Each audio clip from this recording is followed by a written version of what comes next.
Ассалому алайкум ва раҳматуллоҳи ва баракот.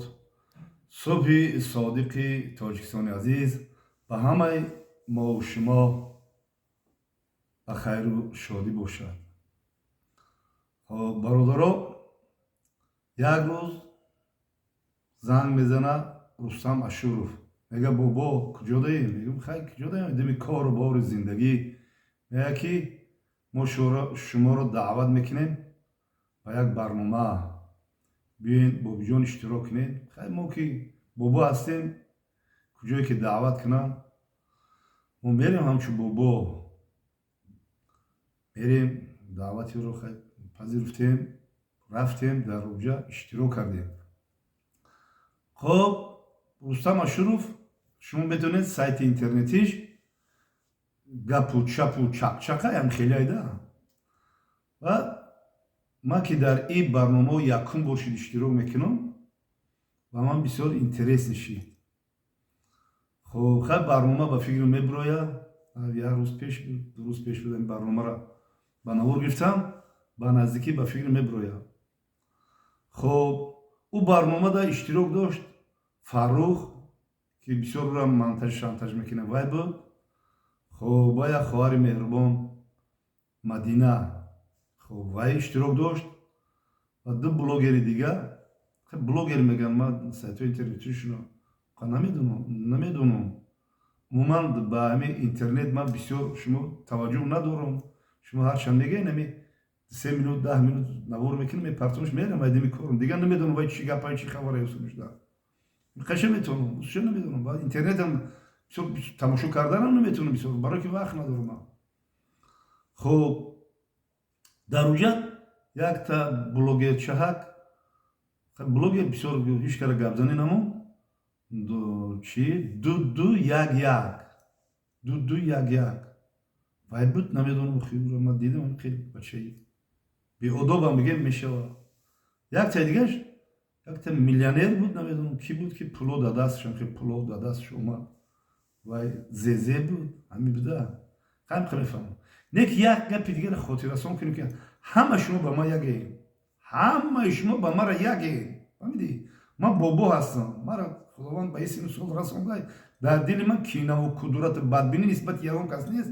Чизе ки дар дили ман аст, як гап мезанам. Ҳаматон дӯст медорам. Ҳамаи шуморо ман нағз мебинам, дӯст медорам. Ҳамаи шуморо мисли бародар, фарзанд, мисли наваса ман нағз мебинам. Ҳамчун бобо ба шумо суҳбат мекунам. Ягон чизи дигар нест. Ягон каса пастам заданӣ нестам, ягон каса боло буроварданӣ нестам. Чизе ки ҳаст, ҳаст. Барги гилай. Ҷантоқ нест. Ман ҳамин мегӯям. Барои бародаро, қавҷа суҳбатҳо бисёр шуд. Ман намедонам ки уҷада бо Рустам Ашуров вохӯрдем. Бениҳоят бачаи зур, бачаи ҳамин ҳавас дорад. Мисол барнома кунида ҳавас дорад. Ман мирам хеле баҳо метавонам. Хоб уҷада бо кӣ буд? Ба хато накунем Фирдавс ТВ буд ки якум бор ман вохӯрдам катива. Меояд бачаи ғамхору дилсӯзу бачаи ҳамин чӣ бигем? Бачаи ҳамин шермарди ватан Фирдавс ТВ. Мисол лаҳзае мо суҳбат кардем катива. Хоб дар он ҷай як чизда интерес кардам ки чӣ қадар нағз мебинад, чӣ қадар ҳавас дорад, чӣ қадар аз таҳти дил мисол навор мегирад. Фақат ҳамин бобои Широз мегуфтам. Бобои Широз, акаи Широз ҳамин мегуфтам. Кардам вай навор бардор буд ки чӣ қадар ба як тарзи профессионалӣ бигем ки вай наворбардорӣ мекард. Бениҳоят мада маъқул шуд. ҳамун ҷое ки мо нишаста будем, ин қадар светҳо, ин қадар камераҳо, дар ҳамун 5-6 камера, микрофонҳо, ҳамин хел чиё, ҳама одамода як камера вай карда мегуфт. Ман якум бор мебинам да ин хел навор мегирада. Аҳсан, бовар кун, ман хел филмбардорони машҳур мешаванд ино да. Агар ягон дастгирӣ шавад, ягон вай шавад, наворгирӣ шавад, беҳтарин наворгиранда ман Акай Широз. ҳар чизе ки ҳаст ман ҳамаро гуфтаистам. Хоб хулоса дар оҷа видеоҳои шид бисёр намедонам ки ин видеоро мебиранд ё намебиранд, намедонам чӣ ки бисёртар ман ҳамоҷа ба эҳсосот дода шудам. Яъне ки гапи ҳаққа гап мезанам.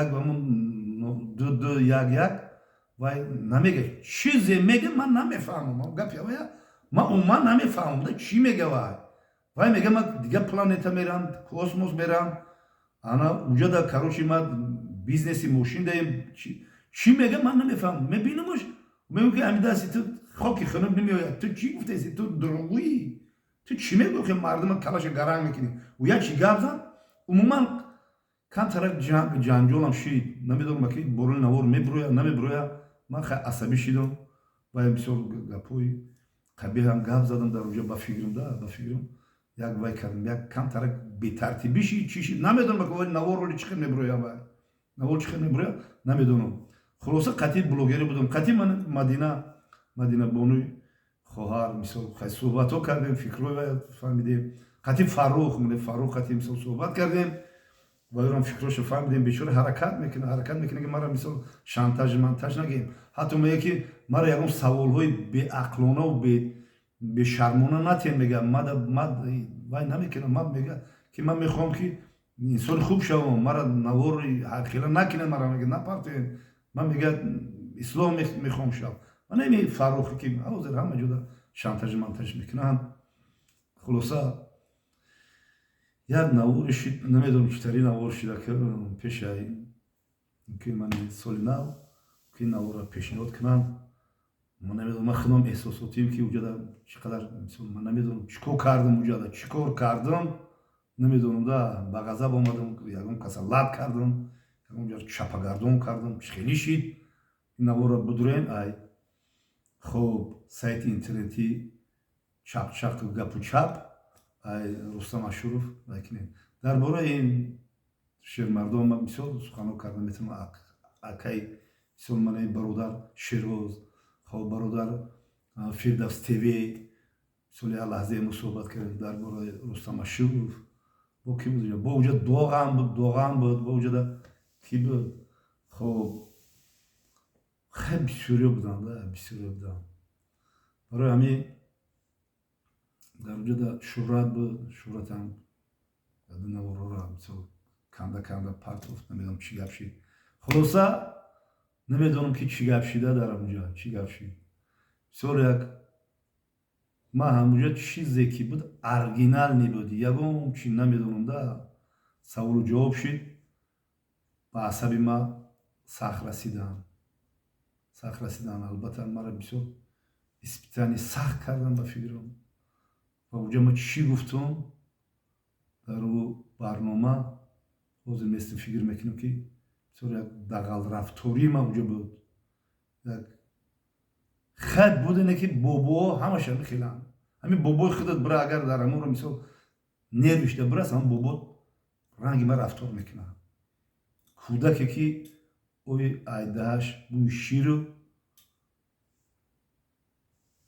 بوی گواره میکنه میخوزه سر به سر میشه باباها ما کو یک جور دیدیم بلوگری اصلا کسبای خوب نیست بلوگری باید یک چیزای با معنی کنه یک چیزای عبرت‌آمیز کنه یک پند و حکمت باید گذانه من برای بلوگری بلوگری مردم را بلوگر میگن من از اون بلوگری نام خوردگی نیستم بلوگری با خودم کسبه ندارم من آدمی گپ زنم من آدمی حقیقت جویم حق گپ میزنم من بعضی محل میخیزم که نوار میکنم حق به مردم میفهمونم خواه قبول کنه خواه قبول نکنه باقی در پناهی اللهی پاک باشید